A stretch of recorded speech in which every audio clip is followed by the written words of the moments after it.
guys, welcome back to day 7 of our 12 days of Christmas. We are reading our new book. It is called Elsie the Elf, written by Cheryl, DeVleeschouwer, and illustrated by Christian Gaitán. I apologize, I probably just butchered their names, but welcome back for our 12 days of Christmas. We're going to get started.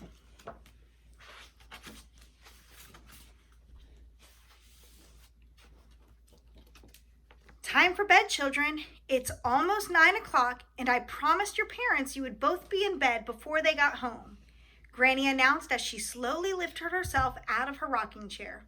Oh, Granny, we're not that tired yet. It's too early, stretched Rosie as she quickly covered her mouth, mimicking a bedtime yawn.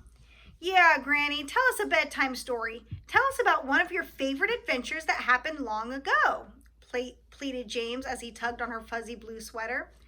Well, children, I have one adventure that I've never shared with another soul.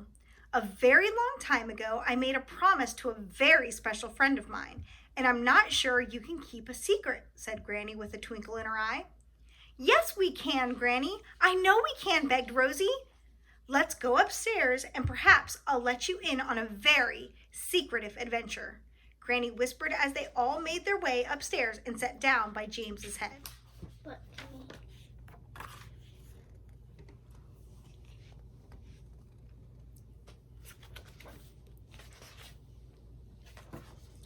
A very long time ago, when I was just a little girl, my father was stationed to work at the North Pole.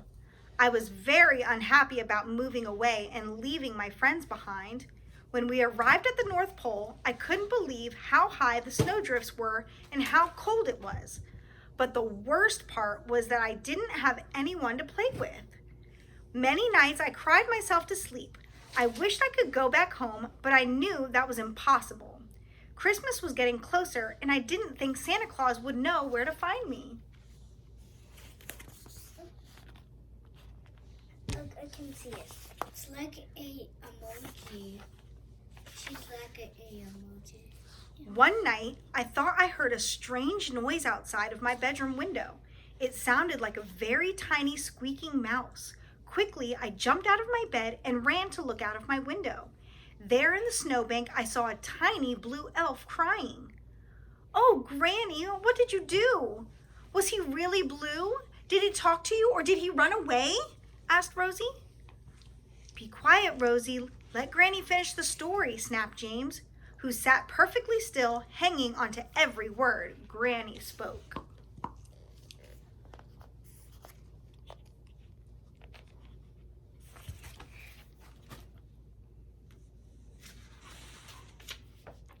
All right, James, I'll continue. I climbed out of my window and very cautiously made my way to see this unusual little blue elf. He was so tiny, no higher than my knee. He had pointy ears and a very red nose. He was dressed in a blue fuzzy jacket with matching pants, and his face was really blue.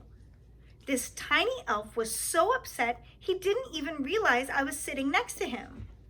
Granny looked out the window and continued her story.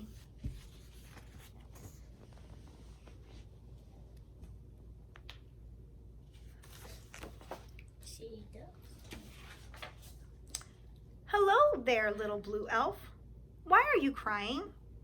And what are you doing all alone out here on such a cold night? I asked. Oh, you wouldn't understand. Nobody can help me. I'm hopeless, said the elf.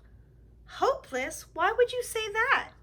Santa sent me on an errand and I got myself lost. I don't know where I am. You know Santa?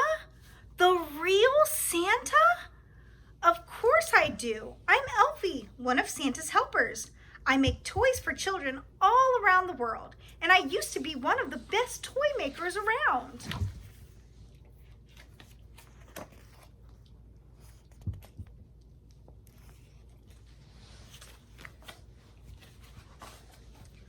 Oh, Elsie, what do you mean you used to be one of the best toy makers?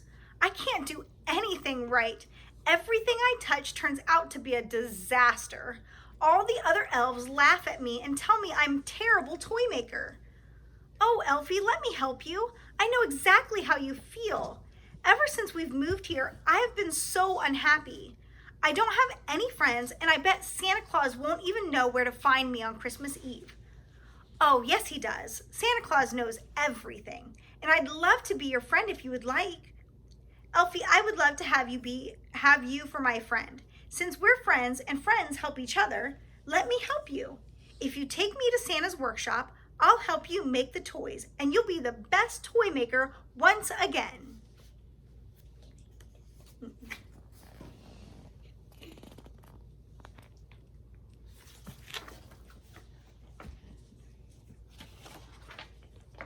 Together, Elsie and I trudged through snowdrift after snowdrift until we finally found a tiny village. It was in the middle of nowhere. Elves of all different colors were busy packing Santa's bag. They were scurrying here and there. And then I saw the reindeer. They were so huge, and there seemed to be something magical about them. It was almost as if they understood every single word that was said, Granny continued.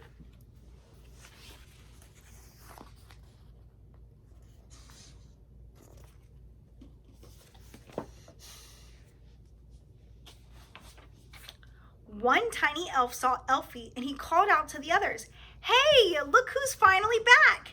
Hey, Elsie, did you lose your way again?" A group of elves surrounded Elsie and teased him about forgetting to put wheels on the toy trains and putting soldier heads on the bodies of teddy bears.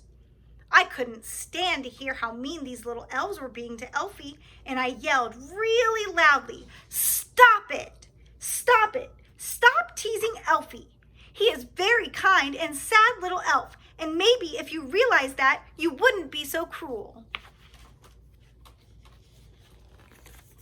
Why do they have like those scribbles like that? I don't know. Just then, Santa Claus appeared. "Ho, ho, ho! What do we have here? Elsie, why are you crying? Who is this little girl? You know I don't allow visitors here at Santa Land." "Hello, Santa. I'm Jessica. Please don't be angry with Elsie. I asked him to bring me here so I could help him."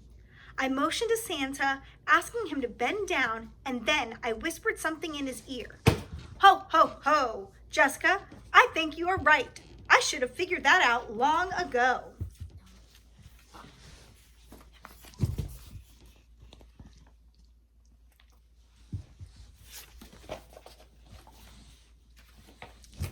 "Granny, what did you tell him?" asked James. "When Elsie and I were walking through snowdrifts, I noticed he couldn't read any of the road signs until he was right on top of them. He couldn't see them because he needed glasses. Santa Claus went over to the workbench and found a pair of glasses that were just perfect for Elsie." "Oh, Granny, you really met Elsie and Santa Claus.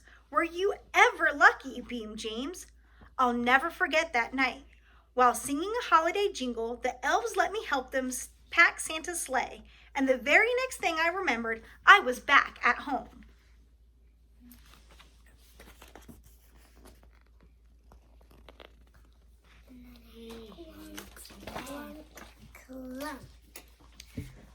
"But how did you get home?" Rosie asked.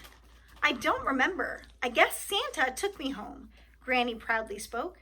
"Did you ever go back and visit Elsie and Santa Claus?" questioned James. "That's the funny thing. As many times as I tried, I never could find my way back to Santa Land. All I remember is finding a letter and tape inside my Christmas stocking the next morning. In fact, I think that letter is hiding somewhere in my pocket." Granny pulled the crumpled, tattered piece of paper from her pocket and began reading. "Dear Jessica, thank you for all your help. The other elves and I will never forget you. I'm giving you a copy of the song you sang with us Christmas Eve. I will always remember you. Love, Elsie." Is this Jessica? No. That's Rosie. That's right, Amelia. So the next. "Granny, do you still have the tape?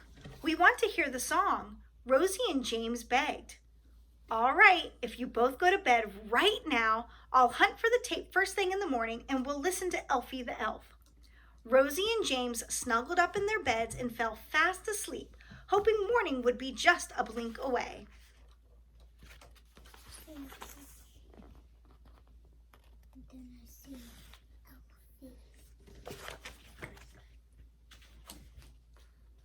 The end. I hope you guys enjoyed our book. We read Elsie the Elf, written by Cheryl DeVleeschouwer, illustrated by Christian Gaitán. I will put the names of the author and the illustrator in the description in our next channel because I clearly butchered it. But I hope you guys enjoyed it. We'll see you guys next time. Bye.